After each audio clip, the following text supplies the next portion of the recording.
Plan చేశారమ్మా. కానీ మాడుగుల్లో ఆ road షోలో రాలేకపోయారు, అక్కడే ఉండిపోయారు. తప్పకుండా మళ్ళీ ఇక్కడికి వస్తారు. మన సాయిబాబా దగ్గర గుడికి వచ్చి ఆయన బ్లెస్సింగ్స్ తీసుకుంటారమ్మా. తప్పకుండా వస్తారు, ఆయన బ్లెస్సింగ్స్ తీసుకుంటారు. ఈ మిమ్మల్ని అందరినీ చూసినాక నేను ఫస్ట్ ఫీల్ అయింది అదే, అయ్యో సీఎం రమేష్ గారు వచ్చుంటే బాగుండేది, దీనికి రాగలుగుంటే బాగుండేదని నేను ఫస్ట్ ఫీల్ అయ్యాను. కానీ ఈ రోజు రాకపోయినా తప్పకుండా వస్తారు. మీ అందరితో పేరు పేరున ప్రతి ఒక్కరిని మాట్లాడతారు. మీ అందరితో కూడా, అంటే మీరందరినీ చూస్తే కుటుంబంలో ఒక్కరిలాగా ఉన్నాం కానీ వేరుగా లేదమ్మా. అతి ముఖ్యంగా ఒక్కటి చెప్పాలనిపించింది, మన బ్రదర్ శ్రీనివాస్ గారు వాళ్ళ మదర్ని ఇక్కడ కూర్చోబెట్టారు.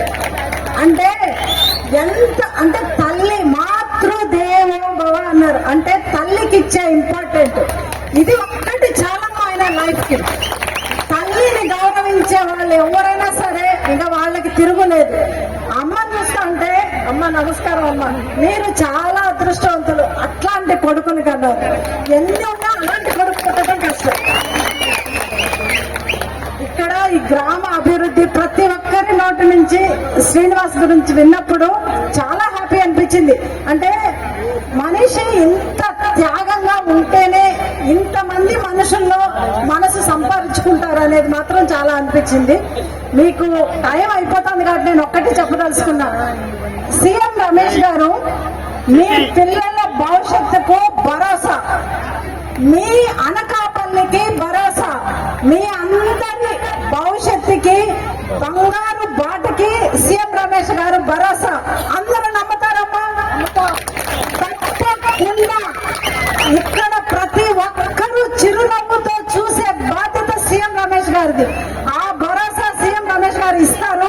మీరందరూ కూడా ఏ సమస్య నుంచి ఏదైతే సమస్యలు ఉన్నాయో ఆ ప్రతి సమస్యను మనం సాధించుకుందాం. అందరూ సంతోషంగా ఉందమ్మా. సీఎం రమేష్ గారి గుర్తు కమలం గుర్తు. అందరికీ కమలం గుర్తు కొత్త కావచ్చు, కానీ ఇప్పుడు అందరికీ అది పాత అయిపోయిందని నాకు ఇక్కడ చూస్తే అనిపించింది. ప్రతి ఒక్కరు ఈ కమలం గుర్తు ఫస్ట్ గుర్తుకు ఓటేయండి. రెండో గుర్తు గాజు గ్లాసు, అదే రామకృష్ణ గారి గుర్తు, అదే మన సైకిల్ గుర్తు.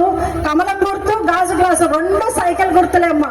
రెండింటికి వేయండి. చంద్రబాబు నాయుడు 100కి 200 భాగాలు ఆయనే ముఖ్యమంత్రి అవుతాడు. ప్రధానమంత్రి నరేంద్ర మోడీ ఆయన తిరుగులేని ప్రైమ్ మినిస్టర్ ప్రధానమంత్రి అవుతాడు. ఇది రెండిట్లో మార్పు లేదు.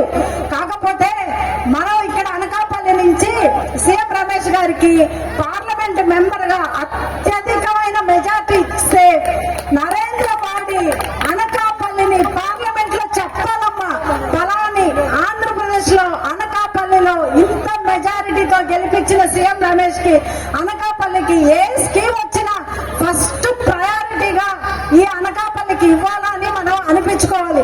ఆ విధంగా మనం గెలిపించాలమ్మా. ఇంకొకటి మీకు అందరికీ చెప్పాలనుకున్నది ఏమంటే, ఇక్కడ ఉన్న ప్రతి ఒక్కరి కష్టాన్ని ఎప్పటికీ ఎవ్వరూ మర్చిపోరు. సీఎం రమేష్ గారు అయితే 100% మర్చిపోరు. ప్రతి ఒక్కరిని గుర్తు పెట్టుకుంటారు. నాకైతే నిజంగా కూడా నేను అనకాపల్లిలో ఉంటానని మీకు అందరికీ చెప్తానా, మీకు అందరికీ అందుబాటులో ఉంటాడు సీఎం రమేష్ గారు.